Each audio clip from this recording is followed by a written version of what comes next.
Hello there guys, welcome to a new camera talk video for the channel. It's been a while since I've done these types of videos. These past weeks I've been busy with the Lisbon Oceanarium, merchandise stores. I've been doing some vlogs with Lakari Art as well. So I really did not have the time to come up with more videos like this. So this video is going to be long, it's going to be dragged out because I have a lot of stuff to talk about. So I'm already warning you right now, if you don't want to stay for about an hour or so of the video, you can skip. I'm going to leave some timestamps anyway, so if you want to skip right ahead to a specific topic. In this video I'm going to be talking about rumored upcoming cameras that are scheduled to be announced later this year or next year, as well as some ones which have already been announced. And I'm also going to be talking about some delays and some cameras which are not be coming out anytime soon. I will not be talking about lenses in this video. I'll be doing that for another video because I don't want to make this video super long. And so yeah, like I said, I'm going to leave you some timestamps, like I said, if you want to skip right ahead. And without any further ado, let's get on with the video, guys. So, camera rumors, here we go.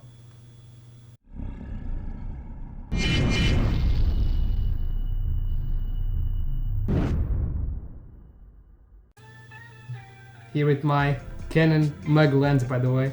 Yeah, totally thinking about switching to Canon.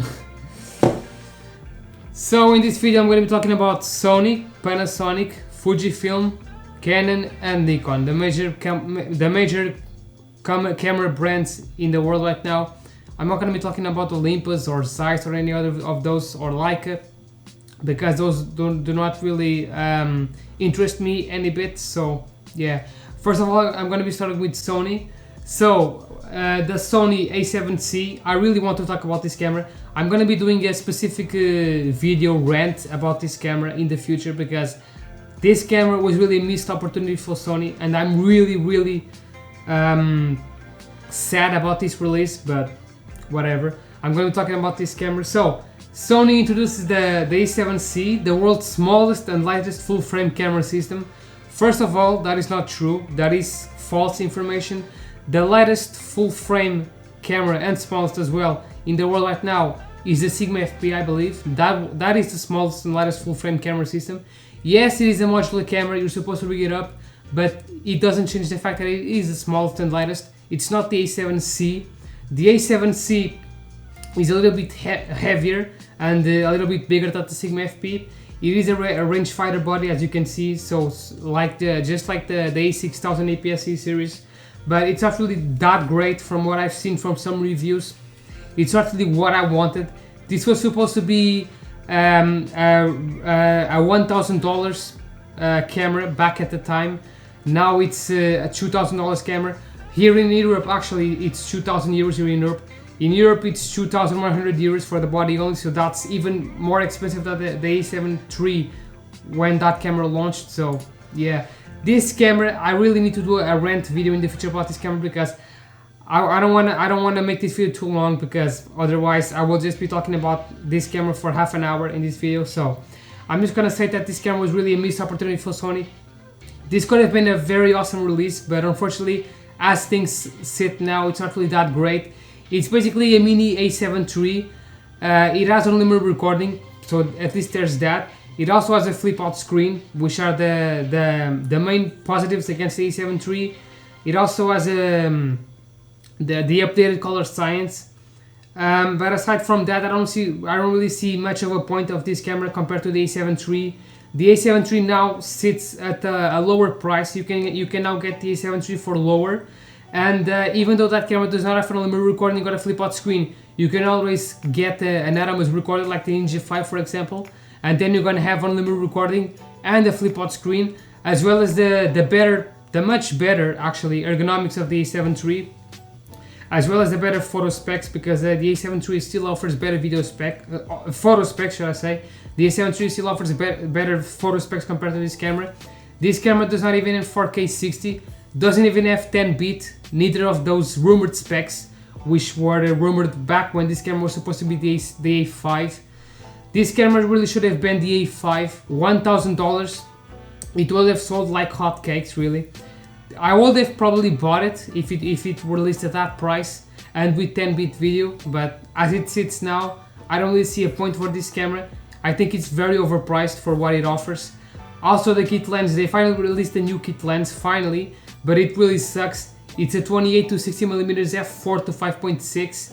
They're saying it's the smallest full frame lens for the E mount, but if you compare it with the Nikon 24 to 50, for example, normally is the Nikon wider at the wide end. It's 24mm versus 28.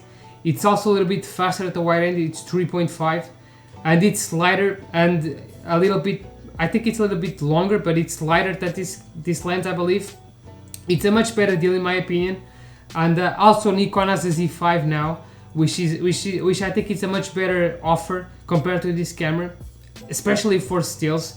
For video, not as much because the AF is not that great, and the flip out screen, there's no flip out. There's a flip down screen actually on the Z5, I believe.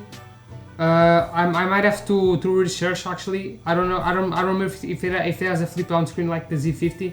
I think it has a tilt screen actually, not a flip out, but again, like I said, the Z5 is still a better deal for photography. If you want to do mostly photography, the Z5 will be a better deal. It's $1,300 compared to this camera, which is almost $2,000. Here in Europe, it's 2,100 euros, so very overpriced for what it is. But like I said, I don't want to make this video too long, so I'm gonna be making a future rant video about this camera, talking more in depth about it. But overall, as things settle, this camera is not really worth it for the money. I think it will be better off with an A7 III with an Atomos Ninja 5, or maybe if you don't even need the external the unlimited recording like I need. Now I need the unlimited recording because I film concerts and stuff. If you don't have a need for unlimited recording, you can just buy a fieldwork monitor, for example, and you're gonna come out even cheaper than this camera and with a much better package overall. So yeah, the Sony A7c, pretty terrible release. I think they should have made this camera $1,000 and with 10-bit video as well. But as things sit now, if they don't lower this camera by $500 or so, I don't see this camera really selling that well. I don't even think it's selling that well. I think it's not really selling that great because of the price. So yeah, pretty terrible release, Sony. I really want the A7 IV. Unfortunately, the A7 IV is now rumored to not be releasing this year. It's now been delayed till next year. So unfortunately, we're still gonna have to wait for the perfect Sony camera, which I think is gonna be the A7 IV. But with that camera not releasing this year, I don't really see much of a point in investing into Sony this year. So yeah, A7c, terrible release, Sony. You could have been so much better, but oh well. Now I'm gonna go over Panasonic. So now this is a pretty great camera. So the Panasonic S5. Now this camera is also a recent release. It's a pretty great camera. Now it is $2,000, but it offers so much more compared to the Sony A7c. I've seen some reviews already for this camera, lots of reviews actually. It's a pretty great camera if you don't mind the lower quality autofocus.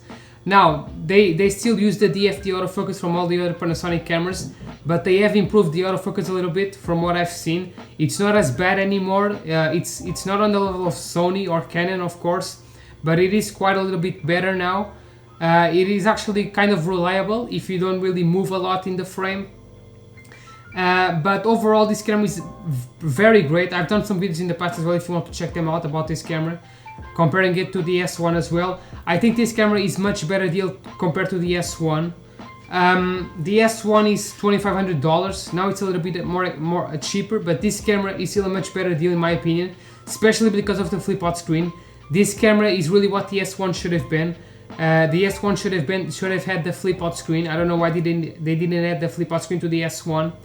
This camera is also much lighter and smaller. I have not held this camera actually. I do want to hold this camera at some point to see how it fits my hands. I really like the S1 and the S1R when I handle them, but this camera being a little bit lighter and smaller is gonna probably be a little bit better for me because I have small hands. Now it's actually a little bit smaller than the GH5, which is a Micro Four Thirds camera. So this is a full frame camera, which is actually smaller than their flagship GH5, which is a micro four thirds camera, which is much smaller sensor, so that's pretty great. It's about the same size as the G9, even a little bit smaller. Now the button layout, they changed the button layout a little bit as well. It's now more closely to the S1H and the G9, which I really like. I don't really like the one-off button on the S1 and the S1R. Now the one-off button on this one is sort of like the GH5. It's not like the G9 or the S1H, in which you have it on the shutter button, which I think is really the best button placement for the on-off button, just like Nikon and Sony have. But it's still better than the S1 and the S1R though, so at least there's that. Now it also has some advantages. It also has some advantages against the S1 when it comes to video. Like for example, the 4K 60. It actually has 10-bit. This camera has 10-bit 4K 60, which the S1 lacks. But then again, I think the S1 is gonna have a firmware update in the future to have 10-bit 4K 60. But at least there's that. So that's an advantage against the S1. It has 10-bit 4K 60, which the S1 lacks. Now it also has unlimited recording, just like the S1. It does not have unlimited recording at 4K 60 or 4K 10-bit, but then again, it has unlimited in 8-bit, so at least there's that. I don't really care for the unlimited 10-bit, just as long as it has unlimited 8-bit video, I'm fine with that. I also don't need 4K 60 as well, so at least there's that. This camera has unlimited recording, which I think is something that all the camera manufacturers now should come up with, is unlimited recording, because I really hate to have to touch the button like I will have in about 8 minutes with this camera to start filming again, because the camera has that limited recording, that crippling recording limit, which I have said in many videos in the past is already obsolete. That was because of a tax law, a European tax law, which has now been obsolete. So there's already no point anymore in coming up with cameras with limited recording. This is one of the major drawbacks of the Canon EOS R5 and R6, is the limited recording. I think they should have come out with unlimited recording, those cameras, but this camera at least has unlimited recording, which is definitely a plus against the G9, for example. That's really an advantage over the G9. So yeah. Now what I don't like about this camera is the EVF. The EVF is lower quality compared to the S1, which is understandable because this is supposed to be a cheaper full frame camera compared to the S1 and the S1R. It's not as great, the EVF, as a G9. I think it's on par with the GH5 actually. But aside from the lower resolution EVF, I don't see much of a drawback to this camera. If you don't mind the lower quality autofocus, like I said, this camera is pretty much better than the A7 III and the Z6 in pretty much every regard. Now the IBIS performance, this camera does not seem to be as great when it comes to the IBIS as the S1 or the S1R, which is to be expected because this camera is a little bit smaller, so there's less room for the sensor to move around. But it's still gonna be better than the Sonys and the Nikons, so at least there's that. I don't know if it's actually better than the Canon EOS R5 and the R6. Those have pretty great IBIS from what I've seen, but you can expect pretty good IBIS from these cameras, so there's that. And overall, it's a pretty great camera, especially for hybrid shooters, people who want to do photos and videos. The battery life is actually been improved as well. The battery life is much better than on the S1. With economy mode, you can actually get 1500 shots, I believe, so that's pretty great, even better than the G9. So yeah, I mean, this is pretty much a fusion of the GH5 and the G9 in a full frame sensor, so that's pretty great. Very awesome camera. I would actually like to try it. It's a little bit expensive for me, but I really wouldn't mind getting this camera. As it stands now, this is probably the best camera at the moment, in my opinion, for hybrid shooters. It's much better than the A7 III in pretty much every regard except the autofocus. And overall, it's a pretty great camera.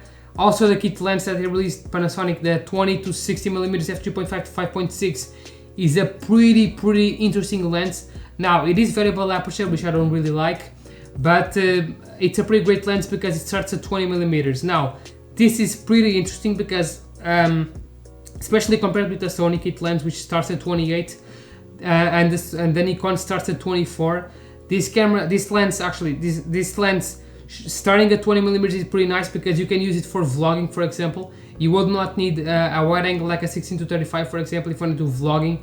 20mm is a very awesome focal length for vlogging and also for video. So with this lens, you're pretty much getting a 20mm lens in that aspect. So when you look into things, yes, it's a variable aperture. Yes, it only goes to 60mm, but if you want a lens for vlogging, this lens pretty much covers it. It's 20mm with 3.5, which is not really that bad in low light when you factor in that this is a full frame sensor. So this is a full frame camera, and the ISO performance is pretty good on this camera as well. It also has dual ISO, I believe. It also has dual ISO just like the S1, so it's a pretty great camera for low light. So the 3.5 aperture on the wide end is not really that big of a deal. So for those of you who want to do vlogging, this is pretty much going to be an ideal setup. You have the flip out screen, you have a wide angle lens that's wide enough for vlogging, so yeah, it only costs you $200 more, so you pretty much get a vlogging setup with the kit lens. So it's a pretty great kit lens. I really like that Panasonic is coming up with this unique focal length, just like Canon with their RF lenses. So pretty great kit lens there. I wish it was constant aperture, of course, but then again that would make it bigger, heavier and more expensive. So pretty great kit lens. And overall the Panasonic S5, like I said, it's the best camera on the market right now in my opinion for hybrid shooters. People who want to do video and photography, this is the camera I advise. I really like to try it out. Pretty great camera. And the autofocus, even though it's not on the level of the Canons or the Sonys, it has been improved a lot, and it's only going to be improved even more with future firmware updates. So Panasonic S5, now it's $2,000. That does not really scream entry level in my opinion, because the Nikon Z5, for example, is $1,300. Now that's an entry level price for the full frame camera. This one is $2,000, but then again, for what you're getting in this camera, I think it's a pretty great deal. So until the A7 IV releases, this camera is pretty much the best deal right now when it comes to hybrid shooters. So pretty great camera, the Panasonic S5. Props to Panasonic for coming out with this great camera, reducing the size and improving the autofocus. So pretty great camera, Panasonic. Now, still in Panasonic, now we're going to be talking about their Micro Four Thirds system, and I have some sad news, unfortunately. So the Panasonic GH6 is not expected to come out anytime soon. So, like it says here, reliable sources confirmed to me that while there will definitely be a new GH6, this camera won't come anytime soon. Definitely not this autumn or winter. The best we can hope is that Panasonic might start to tease about this camera early, like they did with the GH5. Small good news after this bad news. Panasonic confirmed that they are developing the GH6, so it's definitely coming. So the GH6, now this is a camera that has long been rumored for a lot of time now, but unfortunately, as it stands out now, it's not coming out anytime soon, which is really unfortunate, because I have, like I said in a prior video as well, talking about this camera. This camera can be the end all be all for Micro Four Thirds. Now the Micro Four Thirds system has been dying now. I think it's really, in my opinion, it's dying. I wouldn't say it's dead, but it's definitely dying. It's on its last breath, in my opinion. If you really look into the latest release from Olympus, for example. Also, speaking of Olympus, they recently sold out their imaging division, so that just goes to show you how the Micro Four Thirds system is dying. There hasn't been really any major development in when it comes to sensors or lenses.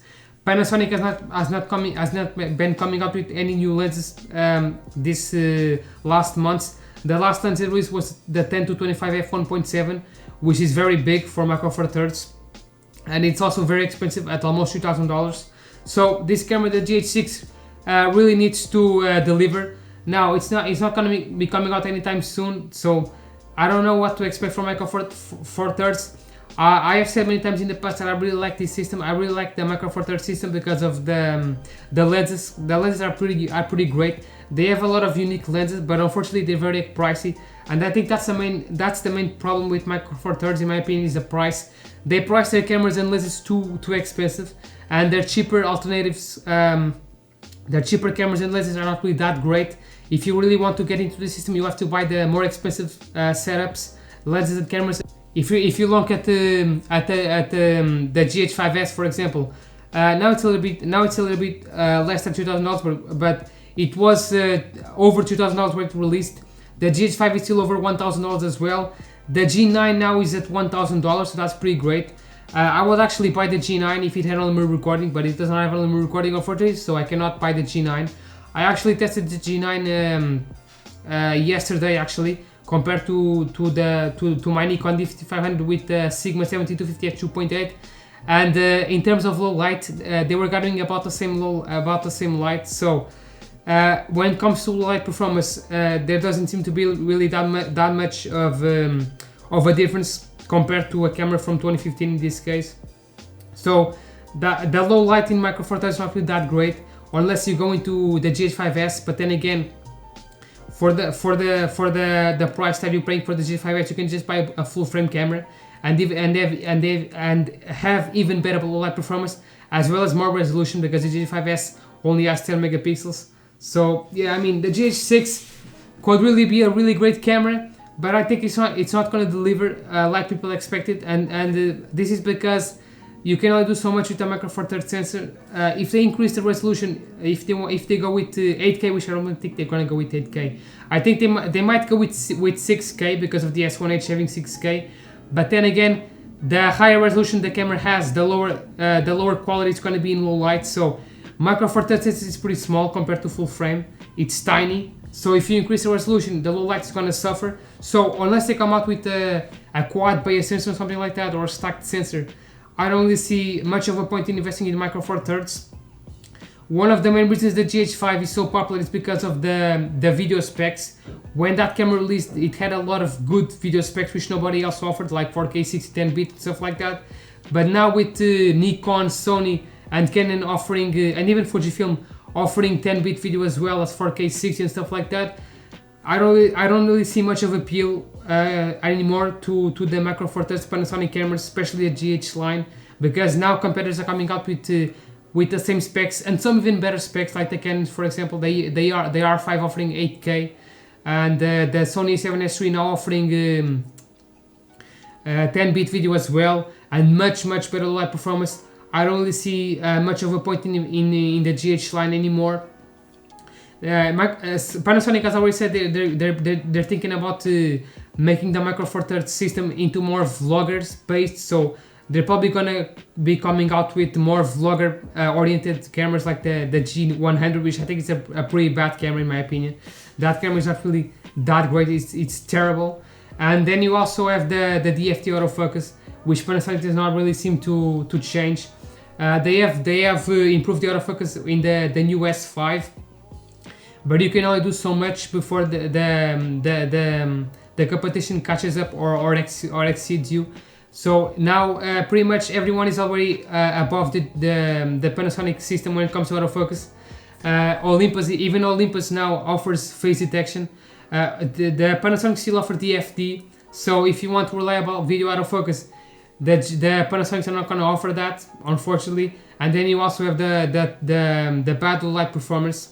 So overall, I don't really see the GH6 being that successful, and now it's not going to be coming anytime soon. So that does not really fit well with the Micro Four Thirds system, and I think the Micro Four Thirds system is going to end up dying, unfortunately, as depressing as that is to say. Because like I said, I really like this system, but unfortunately, it's too expensive to invest in the Micro Four Thirds system. It's too expensive, and if you want to really have the best performance, you have to invest a lot of money, and then you have a lot of drawbacks, like the low light performance, for example, and the autofocus. So I don't really see the Micro Four Thirds system surviving any longer, should I say. And the GH6, I don't think it's going to be that great.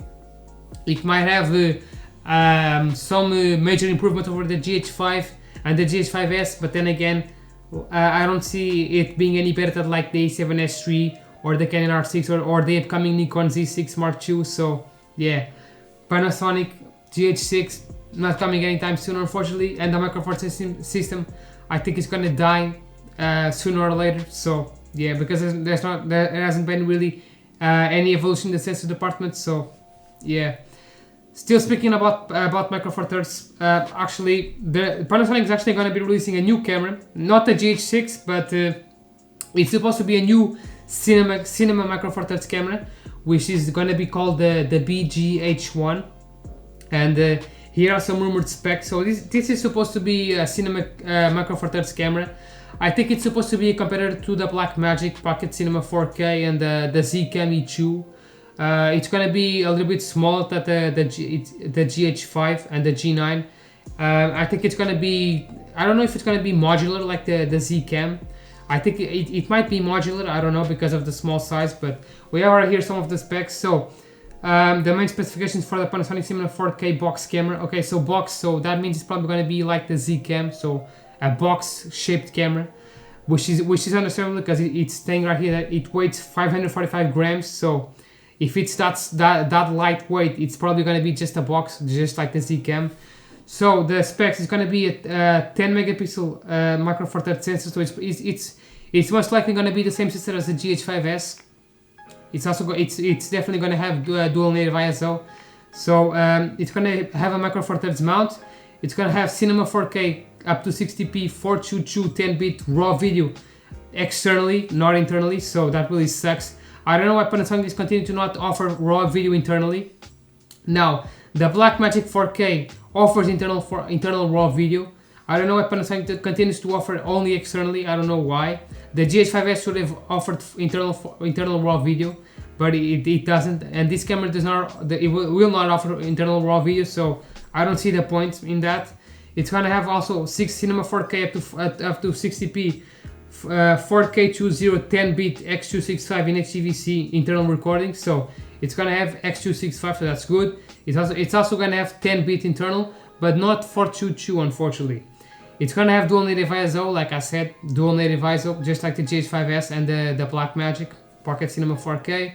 It's gonna have dual SD card slots, of course. That was to be expected. Wi-Fi and Bluetooth, okay. 11800 milliamps VBR battery compatible. Now I don't know if the battery life is going to be that great. The Pocket 4K is not known to be that great when it comes to battery life. I think the Z-Cam is not really that great as well. Now the GH5s and the GH5 and the G9 as well as most of the other Micro Four Thirds Panasonic cameras are pretty great when it comes to video battery. I don't know if this one is going to be that great because it's supposed to be a modular camera, so I don't know if they're going to have very good battery life in this one. So and then we have the size and weight. Okay, so it's going to be a modular camera. It's pretty much going to be a competitor to the Z-Cam, I guess. Now the Z-Cam offers some things that this camera does not offer, like 4K 120p. Now it actually depends on the models because they have a lot of Z-Cams. There's a lot of models of the Z-Cam.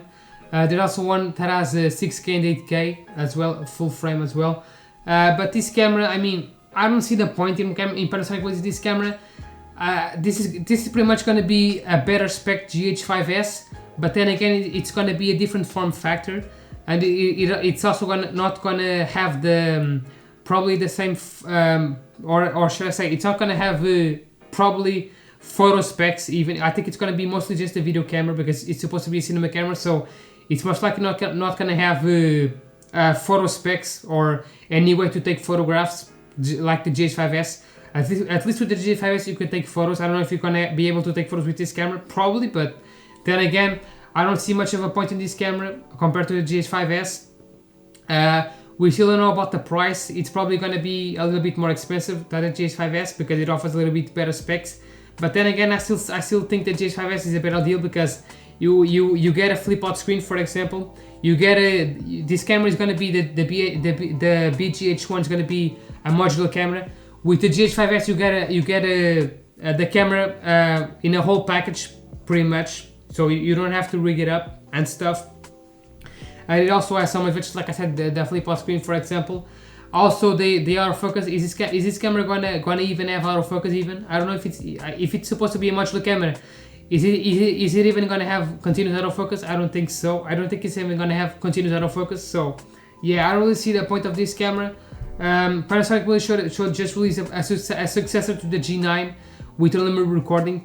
Basically, the GH6 should have just be a fusion of the G9 and the GH5s with a quad Bayer sensor, so you have good light performance as well as high resolution shooting for stills.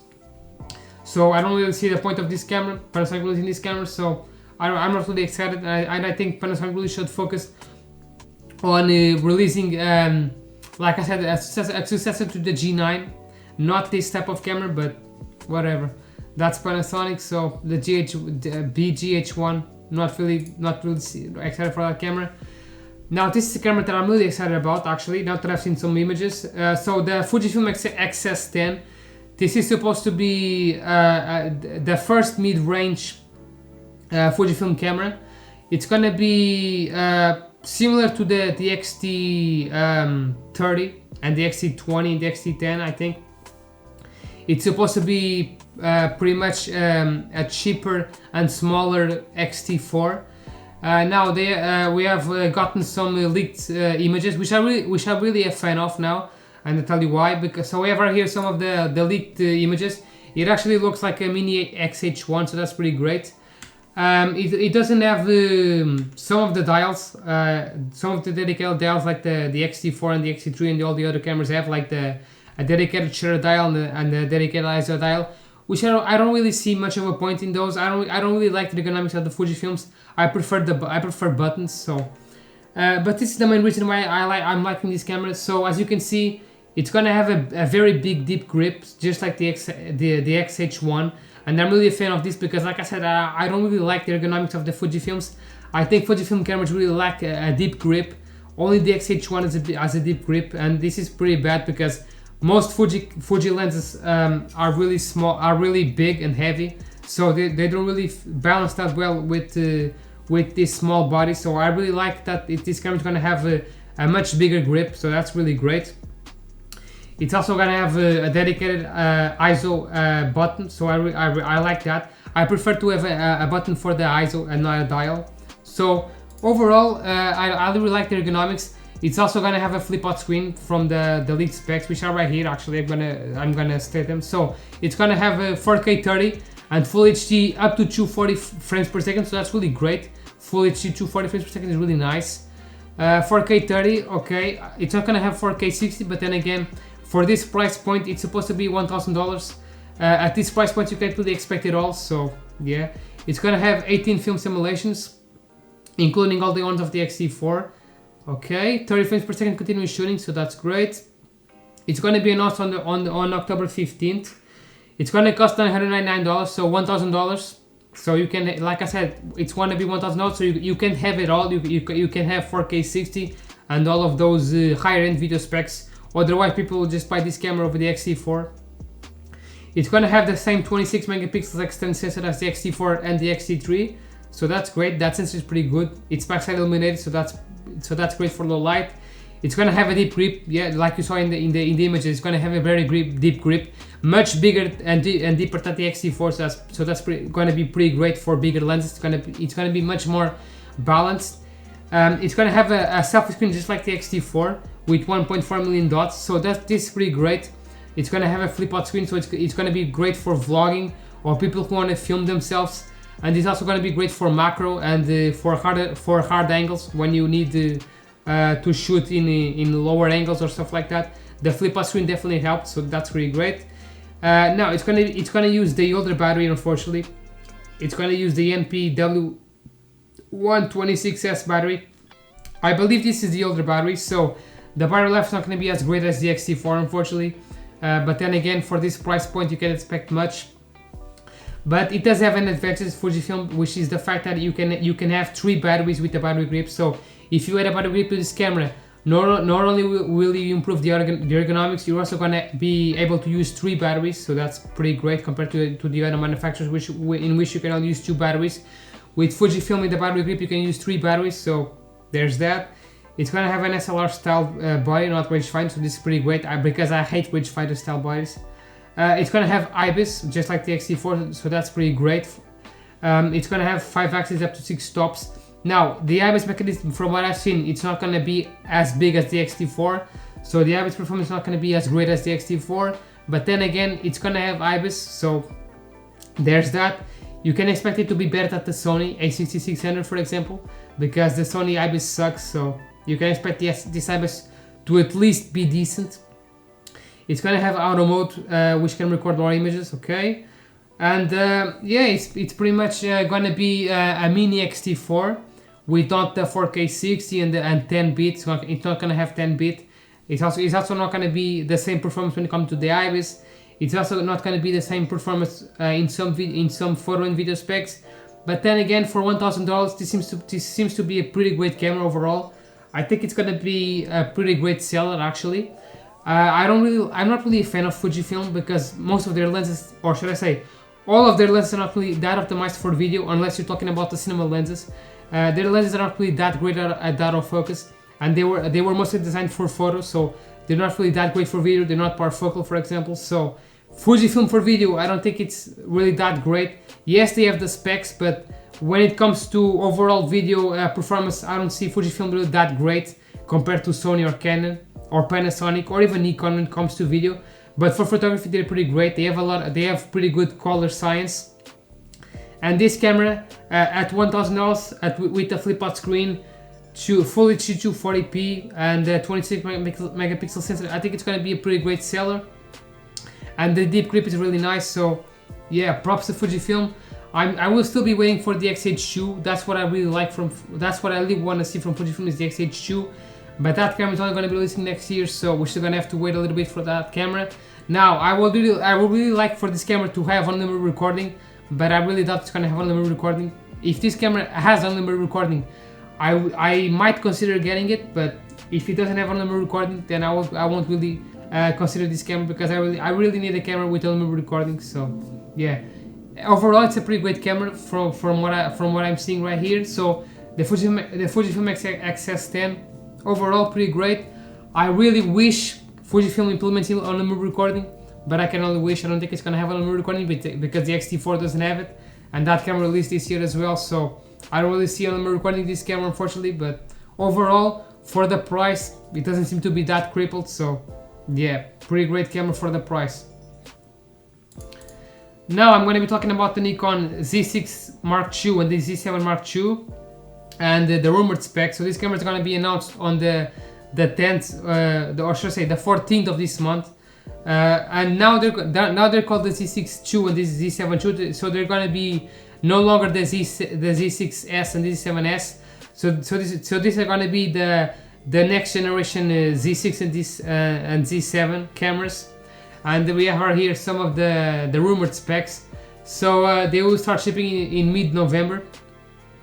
For the Z6 and Z7 is going to be in January 2021. They're going to have 4K 60, but it's going to be with a 1.7 times crop.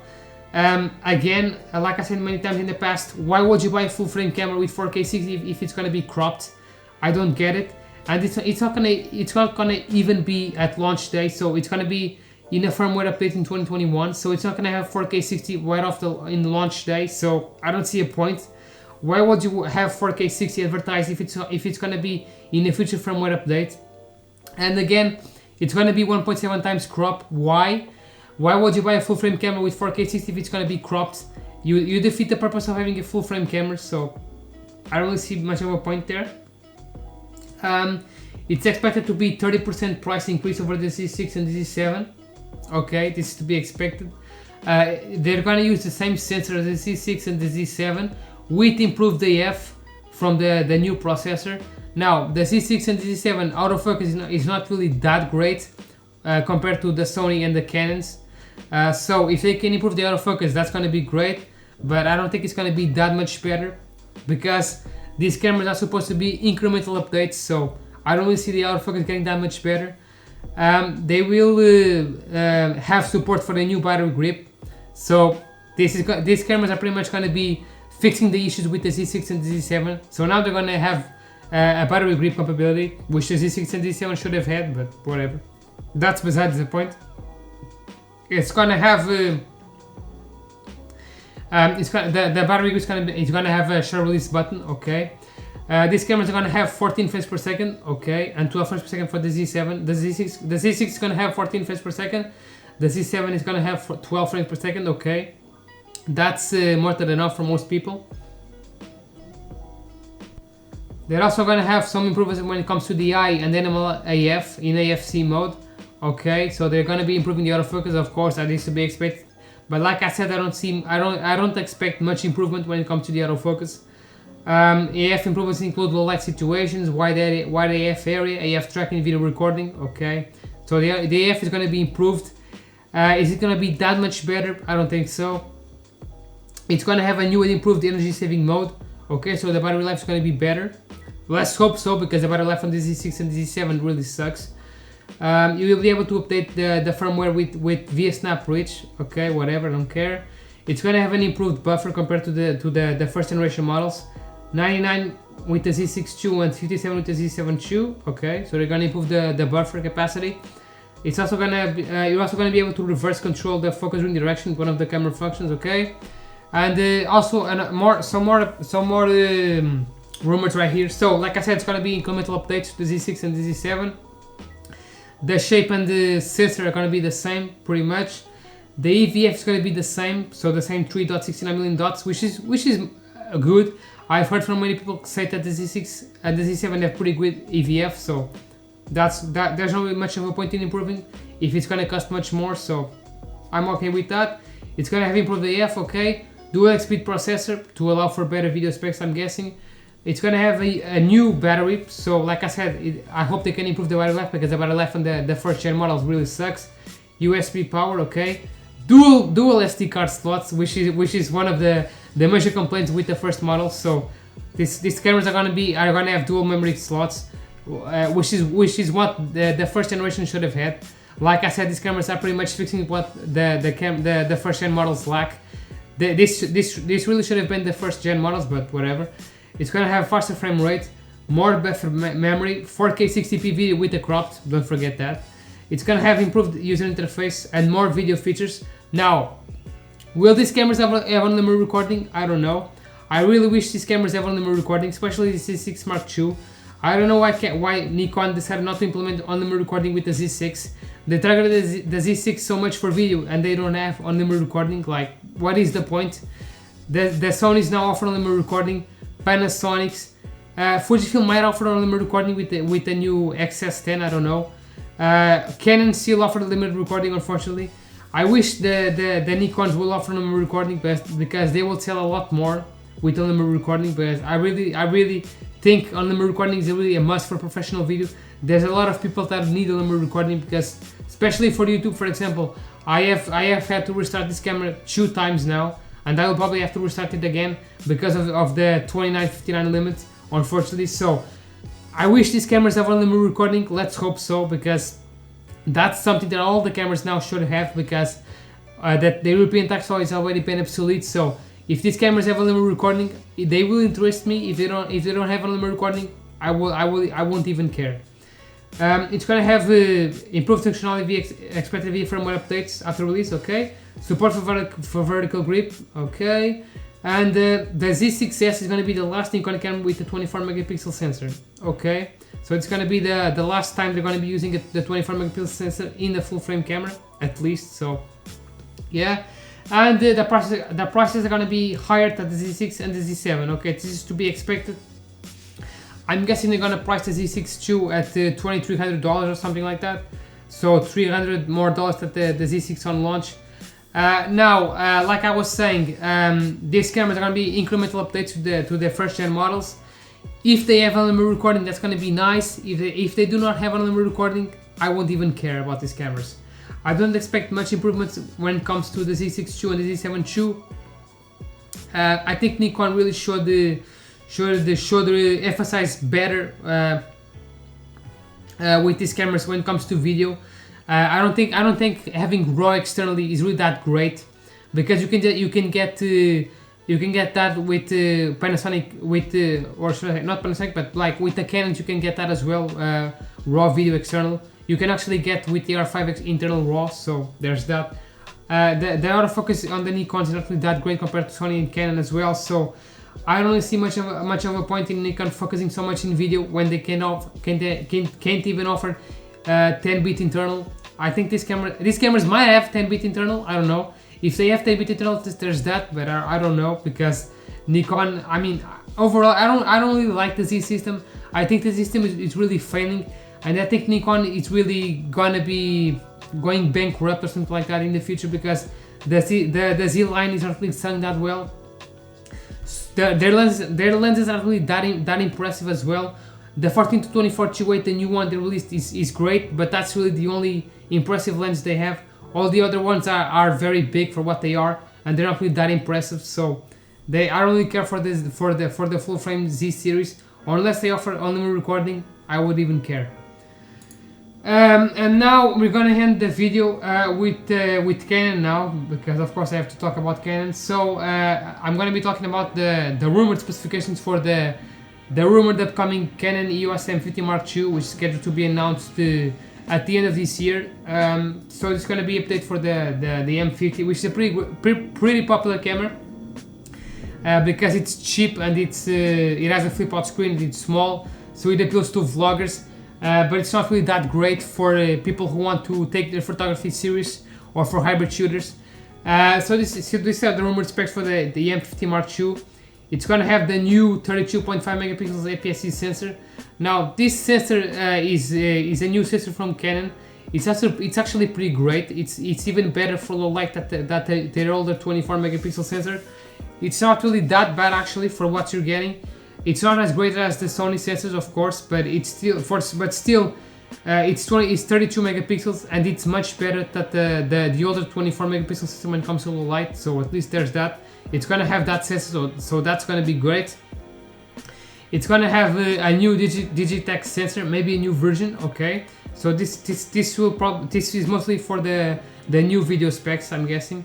It's gonna have DP-AF2, which is the same AF system that the R5 and the R6, so the AF system is going to be improved. It's going to have 14 frames per second burst shooting. Okay, so that's going to be great, especially for an APS-C camera at this level. It's going to have 4K up to 60p with no crop. Now I don't know if this is going to be true actually, because the M50 Mark I doesn't even have 4K 60. It only has 4K 30. And even then it's cropped, so I don't see this camera having 4K 60 uncropped. If the Mark I doesn't even have 4K 30 uncropped, should I say? It has 4K 30 cropped, so I can't really see this camera having 4K 60 uncropped, but Canon might surprise us. It's not gonna have IBIS, so this is unfortunate. So this is really unfortunate. It's not gonna have IBIS. Up to this date, there's still no APS-C Canon camera with IBIS. This camera, in my opinion, should have IBIS, because even though most of the M mount lenses have IS, a Canon camera with IBIS will be very beneficial. But unfortunately, it's not gonna have IBIS. Unfortunately, it's gonna have a single SD card slot. So I don't really see a point in this camera having dual card slot, because it's gonna be an entry-level camera anyway. So it is to be expected that it's gonna have a single card slot. And it's going to have a similar EVF resolution as the EOS R6. So the resolution of the EOS R6, I think it's 2.6 megapixels, something like that. I think it's the 2 million dot EVF, just like the Sony A7 III and some other cameras. So that's going to be decent. Okay, that's going to be decent for a camera at this price point, at this level. It's kind of unfortunate that that's not going to have IBIS. And then the thing right here, most of this seems pretty logical. I don't think Canon will care much about cannibalizing EOS A7C Mark II sales. The lack of IBIS is going to upset some folks. Like I said, yeah, the lack of IBIS is going to be, not going to be that great.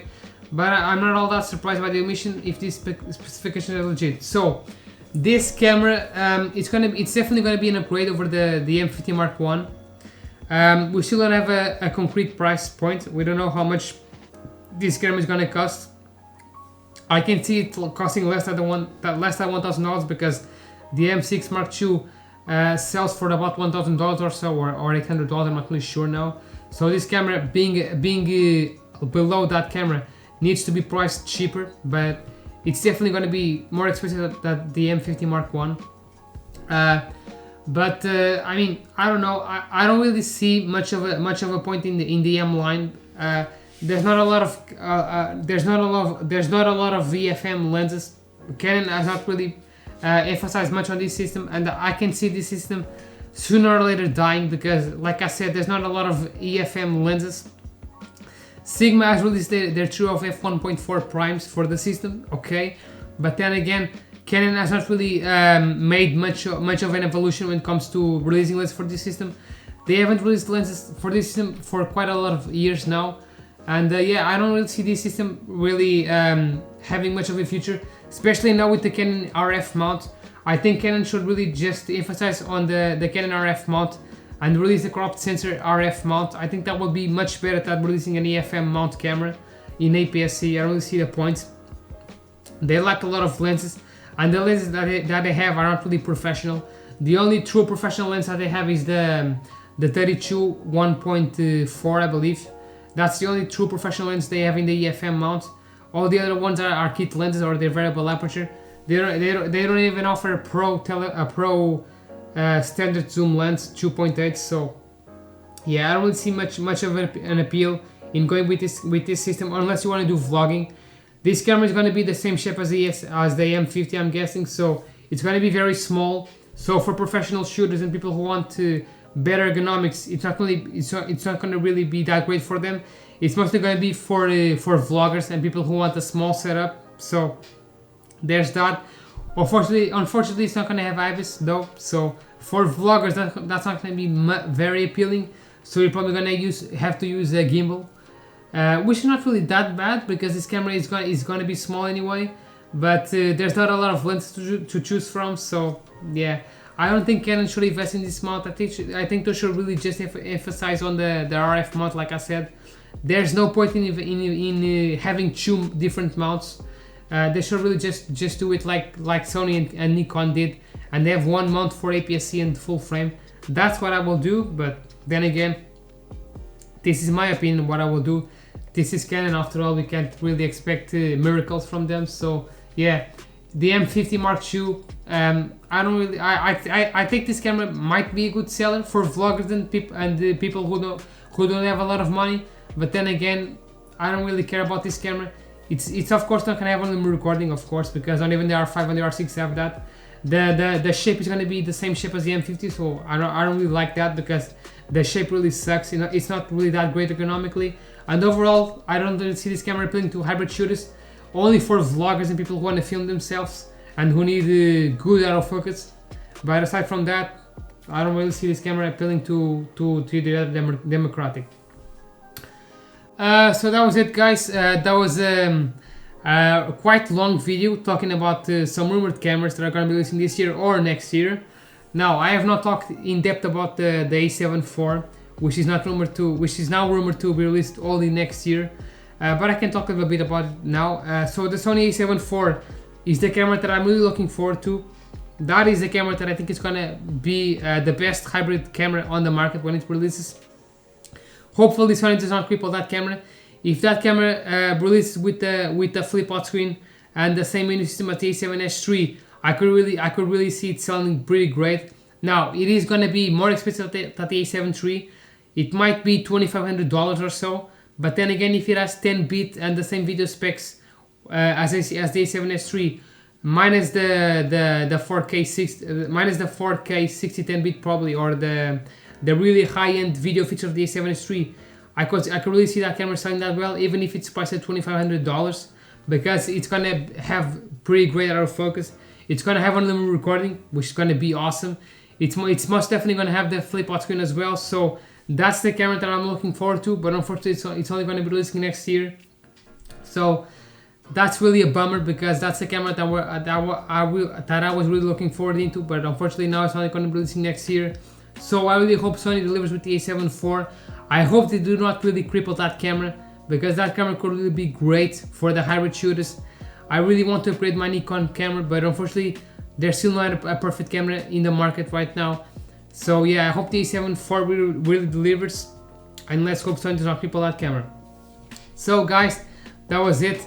Thank you guys so much for watching the video. If you stayed up till here, congrats for sticking till the end. Hope you guys enjoyed the video. If you want to see more camera talk videos, you can always visit the channel. I have done many videos in the past. I will be doing more videos in the future as well, talking about some lenses as well as some cameras like the Sony A7c.